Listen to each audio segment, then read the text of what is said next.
Hello,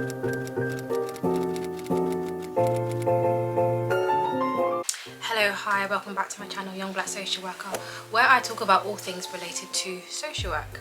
Now, today's video is going to be about social work placements. So I get a lot of questions about social work placements. What was my placement? How do you get your placement? Can I find my own placement? Those kind of questions. So when you're doing your social work degree, it is very likely that you will have to do a social work placement, regardless of if you're doing an undergrad or if you're doing a master's. A social work placement will be necessary, will be compulsory. Now, a social work placement is basically a period within your studying where you are in the field. So what that means is that you will be in a setting that allows you to have experience, that allows you to have direct contact, that allows you to support and to work with people in societies, children, adults, and the different kind of placements that you have will definitely vary. So if I talk about from my experiences as an undergrad, which is what I did 2 social work placements. Actually, I did 2 main social work placements, but in my first year I did maybe like a 30-day placement, and I had to find that placement. For my 30-day placement, I think I found a what was it? It was kind of like floating support within a supported living accommodation for older adults. They were vulnerable, very vulnerable older adults, and it was kind of like I was based on site. They each had their own self-contained flats. There was an office within the accommodation, and that's where all the support workers were, and we would support the adults with anything that they needed. So things like applying for jobs, things like kind of bills, or yeah, it was kind of stuff like that. So I did that for 30 days, and I had to get feedback on my time there, and obviously my work with the adults in the accommodation. It didn't count towards my overall grade, obviously, because within the first year your grade doesn't count towards your overall degree score. However, it obviously counts towards the minimum 40% that you need to pass and progress on to year 2. Now, my first placement was 70 days and my second placement was 100 days.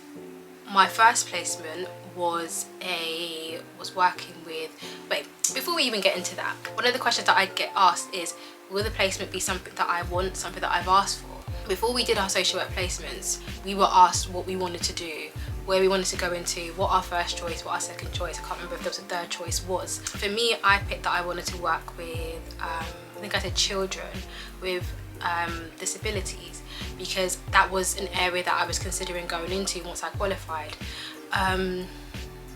Did I get children with disabilities? No. No, I didn't. I got older persons, adults, and it was statutory. So I'll come on to statutory versus voluntary later on, but my first placement was basically working with older persons. So it was working with adults.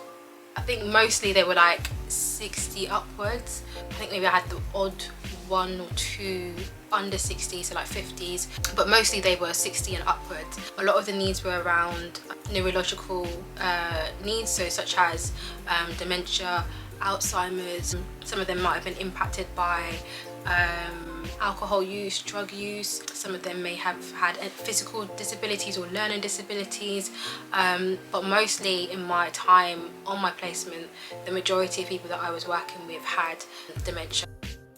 So that was my first placement. My second placement was working with children. Now that was in a voluntary setting, working with children, and I was working with children who were at risk of being exploited, so child sexual exploitation. And that one I felt was a bit more tailored for me because I was able to do a lot more direct work. I was able to meet with children a lot more, and yeah, I just felt that one probably related a lot better for me than, say, working with adults. So within your placement years, you have to do what's called a social work portfolio. So you have to evidence against what's called the PCF, so the Professional Capabilities Framework, which basically looks at your learning, your development within your placement year, to give you kind of an overall scoring as to where you are with your placement.